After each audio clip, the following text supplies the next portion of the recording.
Hi everyone, आप सभी का स्वागत है हमारे इस यूट्यूब चैनल एसक्यू क्लासेस पे। जैसा कि आप लोगों को पिछले वाले वीडियोज में बताए थे कि इनका जो है हम लोग विस्तृत जानकारी लेकर के आएंगे। किसका? तो अभी जो एसएससी सीजीएल का आपका वैकेंसी आया हुआ है, इनका विस्तृत जानकारी लेकर आएंगे। तो इस वीडियोज में हम लोग इनके बारे में कंप्लीट समझेंगे। ठीक है, जरूरी नहीं कि जो लड़का ग्रेजुएशन किया है जो फॉर्म भरेगा उन्हीं के लिए है, जो नहीं भी भरे हैं वो भी थोड़ा सा समझिएगा, देख लीजिएगा, क्योंकि भविष्य में ग्रेजुएशन करने के बाद उनको भी तो सीजीएल एग्जाम में बैठना ही है। ठीक है, काफी बेहतरीन जॉब होती है। तो चलिए हम लोग बारी बारी से एक एक पॉइंट को समझने का कोशिश करते हैं। तो ये आप लोग कमीशन का जो वेबसाइट है, सबसे पहले समझते जाइए, बारी बारी से एक एक पॉइंट को हम क्लियर करते हुए चले जाएंगे। केवल आप लोग को समझते जाना है। ठीक है, समझते क्या जाना है, एक सेकेंड।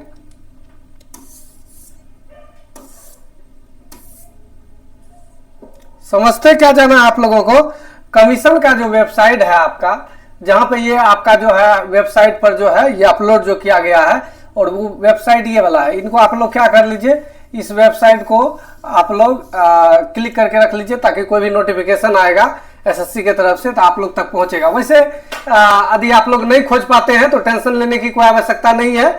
हम खुद जो है जो भी नोटिफिकेशन आएंगे उनका जानकारी सबसे पहले इस चैनल पे देंगे। तो इसके लिए आप लोग इस चैनल को क्या कर लीजिएगा, सब्सक्राइब कर लीजिएगा। चलिए थोड़ा सा आगे बढ़ते हैं। अब जो देखिए पेज तो आपका बात किया जाए तो काफी अच्छा खासा पेज है। इसमें यदि टोटल बात किया जाए तो 119 पेज का नोटिफिकेशन है, लेकिन 119 पेज में जो काम का चीज आपका है केवल हमको उसी पे फोकस करना है। किस पे फोकस करना है? जो केवल और केवल किसका बात है, काम का बात है। तो लिखा हुआ है आपका कंबाइंड ग्रेजुएट लेवल एग्जामिनेशन 2024। तो ये आपका सीजीएल, एसएससी का सीजीएल 2024 का नोटिफिकेशन है। सीजीएल कब का नोटिफिकेशन है? 2024 का। तो ये आपका फॉर्म भरने का डेट जो स्टार्ट हो गया है वो स्टार्ट हो गया है। कब से स्टार्ट हुआ है? तो 24 जून 2024 से फॉर्म भर सकते हैं 24 अगस्त 2024 तक।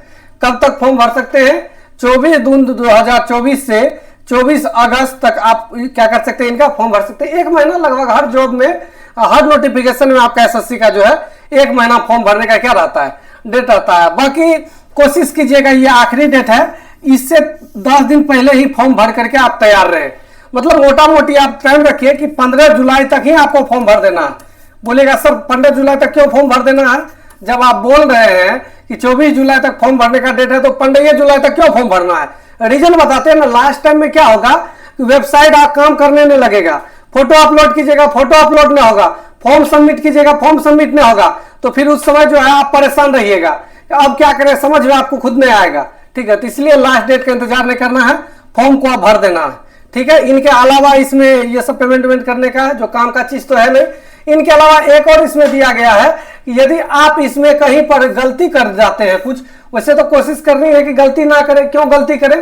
फालतू का पैसा दोबारा क्यों दे, सोच समझ के एक बार में ही फॉर्म भरें। लेकिन यदि गलती कर देते हैं तो 2 दिन एसएससी आपको टाइम देती है। कितना तारीख को? 10 अगस्त को और 11 अगस्त को। ये 10 अगस्त और 11 अगस्त है, जिसमें आप क्या कर सकते हैं, तो फिर से जो है जो भी आपका फॉर्म में गलती हुआ है उनको क्या कर सकते हैं, सुधार सकते हैं। इसके बाद टेंटेटिव टीयर 1 आपका कंप्यूटर बेस्ड टेस्ट है, जो आपका दिया हुआ है सितंबर अक्टूबर में। और इनके अलावा टेंटेटिव शेड्यूल है आपका टीयर 2 का, ये भी आपका कंप्यूटर बेस्ड टेस्ट ही होता है, आपका कंप्यूटर बेस्ड एग्जामिनेशन होता है, जो आपका होना है कब? दिसंबर 2024 में। तो मोटा मोटी अभी से यदि बात करें तो आपका लगभग 5 से 6 महीना, मेंस तक का बात करें तो 6 माह के आसपास टाइम रह गया है। अब कोई विद्यार्थी बोलेंगे क्या सर अभी जैसे न्यू है, ग्रेजुएट हैं और फॉर्म भर करके चाहते हैं क्या ये सीजीएल का एग्जाम क्रैक कर सकते हैं? तो देखिए 2017 से ऑफलाइन पढ़ाते हैं, हमको हर कुछ मालूम है। 6 महीनों में कहीं से पॉसिबल नहीं है कि आप जो है एसएससी सीजीएल को क्रैक कर पाएगा, कहीं से पॉसिबल नहीं है, जो बिल्कुल बिगिनर है। ठीक है, अब जिनका थोड़ा बहुत तैयारी पहले से हो चुका है उनका लिए तो कोई दिक्कत वाली बात नहीं है, लेकिन जो बिल्कुल बिगिनर है, अभी शुरू से तैयारी करना चाहते हैं, वो 6 महीनों में पॉसिबल नहीं है। 6 महीना में उनके लिए पॉसिबल है जिनका 50%, 60%, 80% कोर्स कंप्लीट हो चुका है। वो 6 मंथ में जो है आगे कोर्स को क्या कर सकते हैं, कंप्लीट कर सकते हैं, क्योंकि काफी भारी भरकम सिलेबस है। मैथ है, रीजनिंग है, वो सिलेबस के बारे में भी आपको आगे आएगा, वहां आप देख लीजिएगा। कंटिन्यू केवल वीडियोस देखते रहिए। ठीक है, बाकी आगे बढ़ते हैं अब हम लोग। ठीक है, जो काम की चीज है केवल हम लोग उसी पे फोकस करेंगे। आलतू फालतू चीज इसमें ढेर सारा चीज दिया गया है।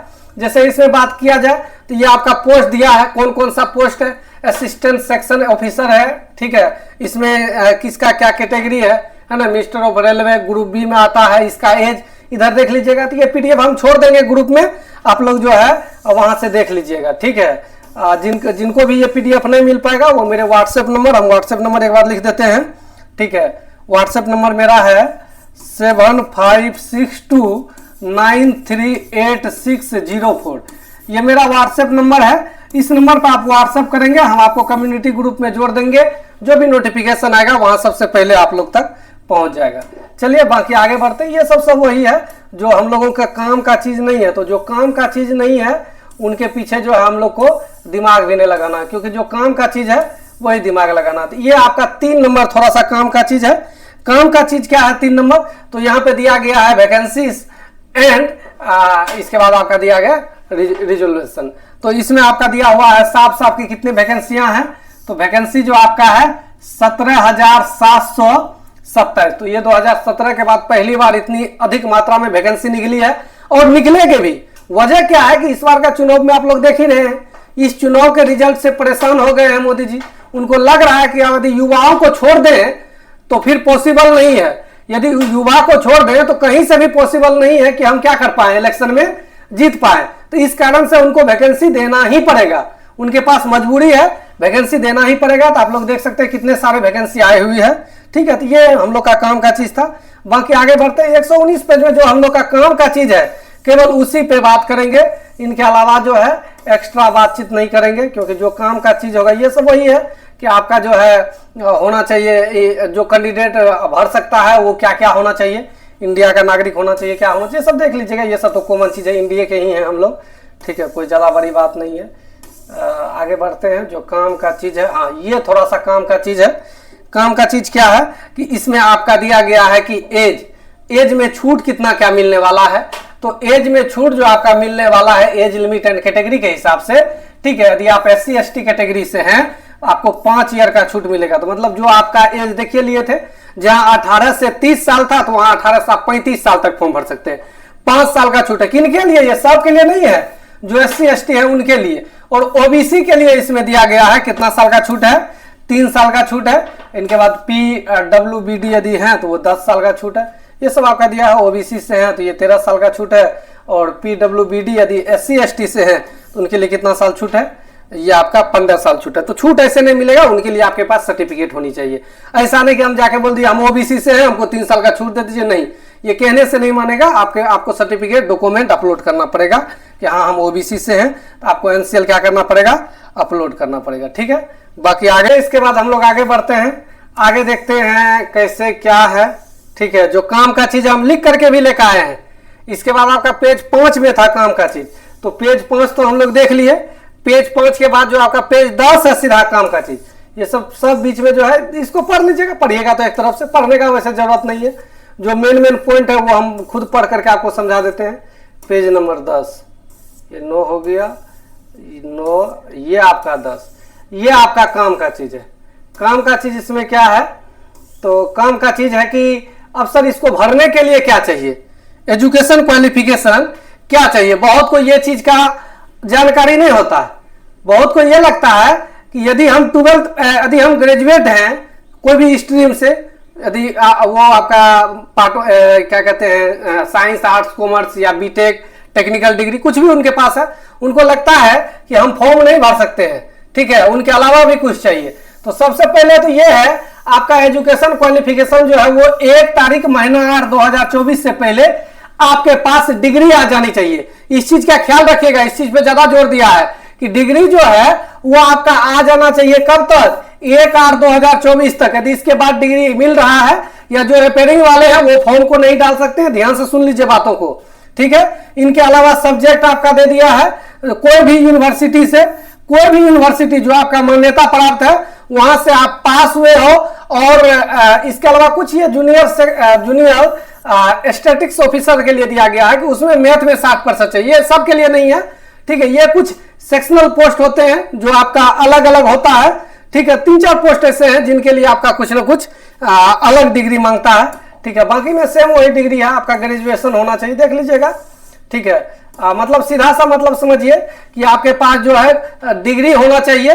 ठीक है, यहां दिया हुआ है, देखिए यहां पढ़िए, लिखा हुआ है the candidates who have applied in their final year of their graduation can also apply, however they most possible, इसके बाद दिया गया qualification on before the cut off date. Cut off date यही है आपका 1/8/2024।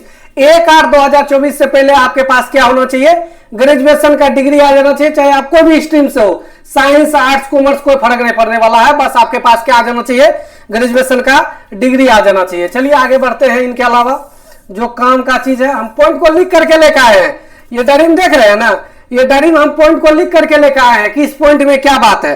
ठीक है, तो अगला आप सीधा 13 नंबर में चलते हैं हम लोग। पेज नंबर 13 में आपका काम का चीज है, जहां काम का चीज है वही बताएंगे, आलतू फालतू ये सब इतना पढ़ते रहिएगा, 190 पेज का है, दिमाग खराब हो जाएगा, पता नहीं चलेगा क्या कैसे क्या करना है।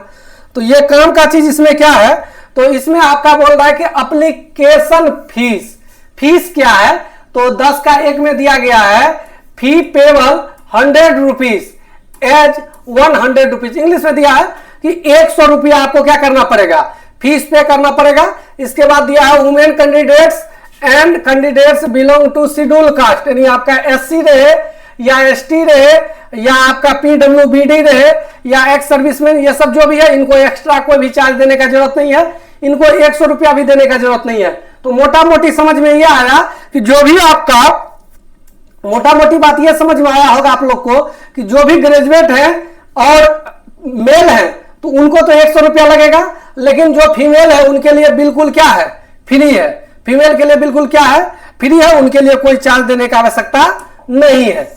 चलिए इसके बाद 10 नंबर पेज के ये 10 नंबर पेज नहीं 13 नंबर पेज था, पॉइंट नंबर आपका 10 था, सीधा 15 नंबर में आज आपका काम का चीज है 15 नंबर, देखिएगा क्या है 15 नंबर पेज।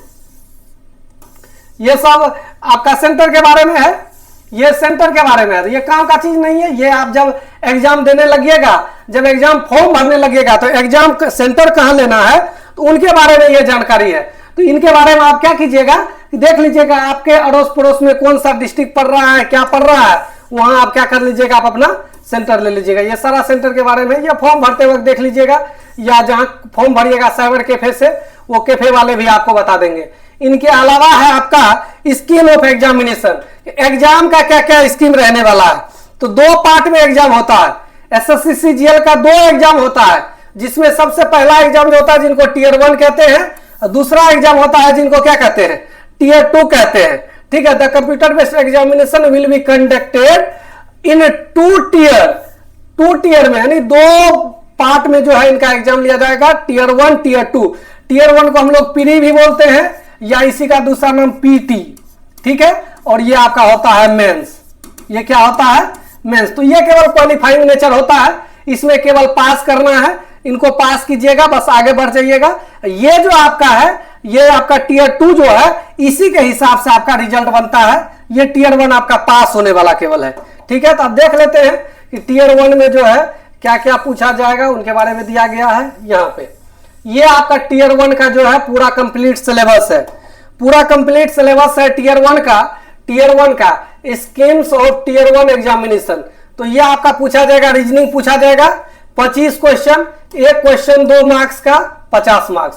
इनके बाद जनरल अवेयरनेस यानी जीके है, जीके पूछा जाएगा 25 क्वेश्चन, एक क्वेश्चन 2 मार्क्स का 50 मार्क्स का। इनके बाद ये मैथ है आपका, मैथ पूछा जाएगा 25 क्वेश्चन, एक क्वेश्चन 2 मार्क्स का तो 50 मार्क्स। और यहाँ पे इंग्लिश है, इंग्लिश 25 क्वेश्चन, एक क्वेश्चन 2 मार्क्स का तो कितना मार्क्स, 50। तो ये टोटल 200 मार्क्स का हो गया, जिनको आपको 1 घंटा के अंदर करना है। कितना घंटा के अंदर करना है, 1 घंटा के अंदर करना है 100 क्वेश्चन को। नेगेटिव मार्किंग भी है 0.25 नेगेटिव मार्किंग है। 0.25 ने यदि 2 नंबर बोला जाए तो 1/4 यानी 0.5, यानी आधा मार्क्स आपका कट जाएगा। एक सवाल सही कीजिएगा 2 नंबर मिलेगा, गलत कीजिएगा तो आधा नंबर आपसे क्या कर लिया जाएगा, काट लिया जाएगा। ठीक है, ये आपका Tier 1 था। इनके बाद ये Tier 2 का है। तो Tier 2 एग्जाम जो आपका होना है, एक ही दिन में होना है, एक ही दिन में होना है। एक सेक्शन में आपका टोटल कितना टाइम दिया जाएगा, 2 घंटा 15 मिनट में आपको पूरा का पूरा टीयर 2 करना है। अब इसमें आपका दिया गया है मैथ्स और रीजनिंग का क्वेश्चन रहेगा।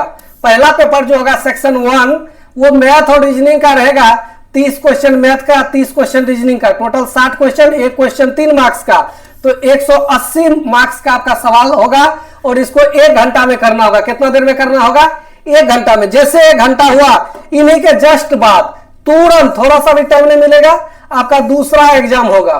दूसरा एग्जाम उन्हीं के जस्ट बाद होगा, जिसमें आपका जो है इंग्लिश रहेगा और क्या रहेगा, जीके रहेगा, जनरल अवेयरनेस।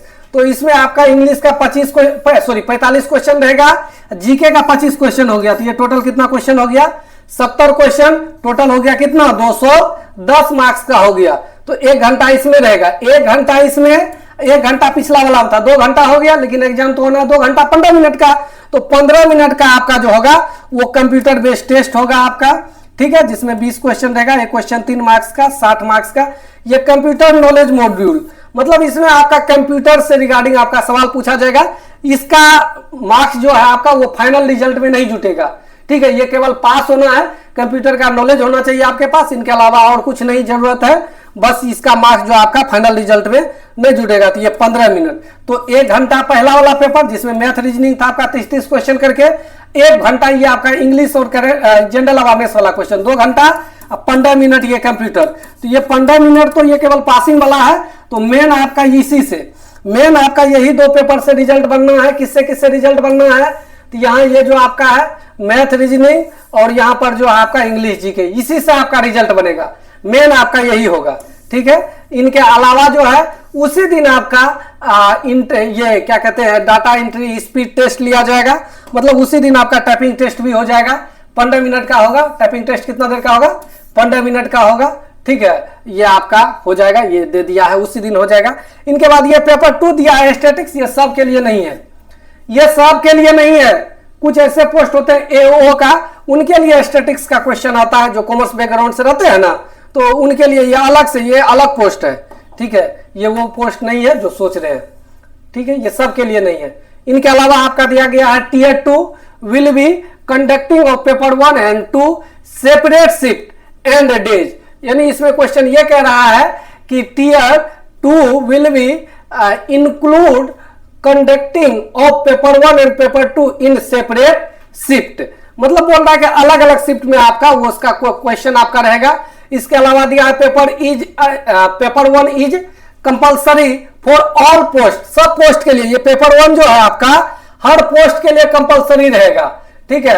ये पेपर 1 जो था वो हर पोस्ट के लिए कंपलसरी था, लेकिन पेपर 2 जो है, जो अभी स्टैटिस्टिक्स के बारे में बता रहे थे, ये दे दिया, यहाँ पर दे दिया जूनियर स्टैटिस्टिकल ऑफिसर जेएसओ के लिए आपका रहेगा। इनके अलावा किस किस के लिए रहेगा वो आपका दे दिया है, ठीक है।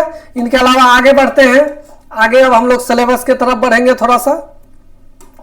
तो सिलेबस आपका यहाँ पे दिया गया है, मैथमेटिकल एबिलिटी आपका रहेगा, कैसे कैसे क्या रहेगा, रीजनिंग रहेगा, इंग्लिश रहेगा, जीके रहेगा, बस यही सब आपका रहेगा। और इसमें दे दिया है किससे किसका होगा, जो काम का चीज हम वही बता रहे हैं, आलतू फालतू चीज नहीं बता रहे हैं, ठीक है। वैसे इसको आप लोग पढ़ सकते हैं नोटिफिकेशन को पूरा, ठीक है। इसके बाद पेज नंबर 22 आपका काम का है, 22, 23, 30, अब 3 पेज ही काम का आपका है, 22, 23, 30, यही होगा 22, ठीक है। तो इसमें आपका ये दिया गया है, सिलेबस दिया है क्या क्या पढ़ना है। तो इसमें देख लीजिए, ये रीजनिंग का सिलेबस है, ये जीके का सिलेबस है। मैथ का सिलेबस का बात कीजिएगा तो मैथ का सिलेबस आप एक बार देख सकते हैं। वैसे हम एक बार जो है इनको समझा देते हैं कि मैथ में आपका क्या क्या है। तो क्वेश्चन में यहाँ दे दिया है क्या क्या पूछा जाएगा आपका, रिलेशन बिटवीन नंबर्स है, परसेंटेज है, रेशियो प्रोपोर्शन है, स्क्वायर रूट है, एवरेज है, इंटरेस्ट है, प्रॉफिट एंड लॉस है, डिस्काउंट है, पार्टनरशिप है, बिजनेस पार्टनरशिप बिजनेस हो गया आपका, मिक्सचर एंड एलिगेशन है, टाइम स्पीड डिस्टेंस है, टाइम एंड वर्क है, basic algebra, identity in school है। ये सब जितने सारे सिलेबस है मोटा मोटी देख लीजिएगा, यही सब पढ़े करते हैं लगभग। जहां भी आप पढ़ते होंगे या जो भी कहीं क्लास कर रहे हैं ऑफलाइन या ऑनलाइन मोड में, वही सब हर जगह यही सब पढ़ाया जाता है। इनके अलावा ये जो है थोड़ा सा एक्स्ट्रा ऐड किया है आपका CBT 2 में, जो आपका कंप्यूटर बेस्ड टेस्ट जो होना है, मतलब ये समझिए आपका मेंस में, उसमें आपका स्टैटिस्टिक्स का और प्रोबेबिलिटी का क्वेश्चन अलग से आना है। ये इधर पिछले साल ही ऐड किया गया है, ये एक्स्ट्रा टॉपिक है आपका, ठीक है। इनके बाद यही सब आपका है दिया हुआ है, इसमें क्या क्या पूछेंगे, स्टैटिक्स में क्या क्या रहेगा, मेंसुरेशन 3D, प्रोबेबिलिटी में क्या क्या रहेगा, ठीक है। ये सब सारा कुछ दिया गया है, ये पूरा डिटेल्स में सिलेबस है, इसको आप लोग पढ़ सकते हैं, ठीक है। इसको ज़्यादा पढ़ने से भी दिमाग काम नहीं करेगा आप लोग का, ठीक है। इसके बाद है कि ये जब एग्जाम सेंटर जाइएगा तो क्या क्या ले करके जाइएगा, वही सब आपका मेन चीज़ सब है, ठीक है। इनके बाद एक 30 नंबर पेज आप लोग के लिए था इम्पोर्टेंट, क्या है 30 नंबर पेज, थोड़ा सा देख लेते हैं। 29 आखिरी पेज में आ गए, अभी ये हम लोग आखिरी पेज देख सकते हैं, ये 30 नंबर पेज, इसमें इम्पोर्टेंट क्या था 30 नंबर पेज का, पॉइंट नंबर 16.1, 16.2, 16.1 और 16.2। अच्छा, ये इसके बारे में दिया गया था कि अब आप लोग सोचिएगा ना सर, जब टियर 1 पासिंग है तो कितना मार्क्स लाएंगे तो पास हो जाएंगे, तो इसमें दिया गया है मोड ऑफ सिलेक्शन, तो इसमें दिया minimum qualifying marks in tier 1 section 1 and 2 और मॉड्यूल 1 फॉर सेक्शन 3 और paper 1 and tier 2 paper 2 tier 2 examination are follow, जैसे जैसे करके लिखा है, कुछ नहीं बुझाएगा, कुछ समझे में आएगा क्या कहना चाह रहा है। मतलब ये कहना चाह रहा है कि यदि आप पीटी एग्जाम दीजिएगा, पहला वाला एग्जाम जो दीजिएगा जिसमें 25 math, 25 reasoning, 25 GK GS, 25 English आएगा, उसमें बोल रहा है यदि आप अनरिजर्व कैटेगरी से हैं तो आपको 30% मार्क्स लाना है पास होने के लिए, और यदि आप ओबीसी या ईडब्ल्यूएस कैटेगरी से है तो आपको 25% लाना है, और या अदर कोई कैटेगरी से है तो आपको क्या परसेंट लाना है 20%, ठीक है। तो ये ऐसे दे दिया है, लेकिन आपको बेहतरीन ढंग से तैयारी करना पड़ेगा, तभी जाकर के पॉसिबल हो पाएगा कि आप जॉब तक पहुंच पाइएगा, नहीं तो फिर पॉसिबल नहीं है। इनके अलावा जो है ये आपका अनरिजर्व कैटेगरी का है 20%, टियर 2 का दिया है, लेकिन ये सब तो ऐसे दे दिया है कि हाँ इतना में पास कर देंगे, लेकिन इतना बात समझ करके रखिए, इतना बात समझ के रखिए 180 नंबर का उधर था और 210 नंबर का इधर था, यही था ना। प्री आपका 180 का था, 30-30 60 क्वेश्चन, 60 या 180, और ये आपका था 45 और आपका था 25, तो 70 हो गया, 70 या 210, तो ये टोटल आपका 390 नंबर का एग्जाम होना है। यही 390 से रिजल्ट बनेगा, तो 390 में आपका कम से कम 360 प्लस का तैयारी होनी चाहिए, तब जाकर के फिर आप जॉब ले पाइएगा, नहीं तो फिर पॉसिबल नहीं है। तो इनके लिए आपको पढ़ना पड़ेगा, ठीक है। तो चलिए मोटा मोटी एक बात आप लोग को बता दें कि करना क्या क्या है। तो 24 जून से लेकर के 24 जुलाई तक फॉर्म भर सकते हैं, पहला बात समझ गए। इनके अलावा आप कौन कौन फॉर्म भर सकते हैं, तो मिनिमम एज है 18 साल, मैक्सिमम आपका जो है 30-32, देख लीजिएगा अपने कैटेगरी के हिसाब से, हम तो समझा ही दिए। इनके अलावा आपका ग्रेजुएशन का डिग्री जो है वो 1 तारीख महीना 8 2024 तक आ जाना चाहिए आपके पास, ये रिजल्ट निकल जाना चाहिए, तब ये फॉर्म भरिए, नहीं तो फॉर्म नहीं भरिए, ठीक है। ये मेन बात था। फॉर्म कौन कौन भर सकता है, जो भी ग्रेजुएट है कोई भी स्ट्रीम से, साइंस आर्ट्स कॉमर्स, वो फॉर्म को भर सकता है। इनके अलावा एक्स्ट्रा डिग्री कुछ नहीं चाहिए। बहुत ऐसे विद्यार्थी है जिनके दिमाग में कचरा भर दिया जाता है कि नहीं नहीं ग्रेजुएशन करने वाला थोड़ी ये फॉर्म भर सकता है, अब लीजिए, अब उसी को लेकर के वो परेशान रहता है कि नहीं ग्रेजुएशन आ करके, क्योंकि 2017 से ऑफलाइन क्लास पढ़ाते हैं, यहाँ आता है ना विद्यार्थी, वो आके बोलता है सर क्या हम फॉर्म भर सकते हैं, ग्रेजुएट है। हाँ तो ग्रेजुएट है तो क्यों नहीं भर सकते सर, कोई बोल रहा था नहीं ग्रेजुएशन है तो नहीं भर सकता, और भी डिग्री चाहिए। रे पगला, कौन तुम लोग को क्या समझा देता है, क्या दिमाग में डाल देता है, उसके पीछे आ जाते हो, ठीक है। तो ये आपका सीजीएल के बारे में कंप्लीट जानकारी था। सीजीएल के जैसा ही सेम सिलेबस होता है सीएचएसएल का, ये आपका इंटर लेवल पे होता है, ये आपका इंटर लेवल पे होता है। और एमटीएस का भी बहुत जल्द नोटिफिकेशन आने वाला है, तो एमटीएस के बारे में भी कंप्लीट जानकारी आप लोग को दे देंगे, ठीक है। बाकी यही विस्तृत जानकारी लेकर के आए थे। बाकी अब आप लोग फॉर्म क्या कर दीजिए, जाकर के भर दीजिए, ज्यादा विलंब नहीं कीजिए, ज्यादा लास्ट टाइम का वेट नहीं कीजिए, ठीक है। बाकी यही तक रखते हैं। Thanks for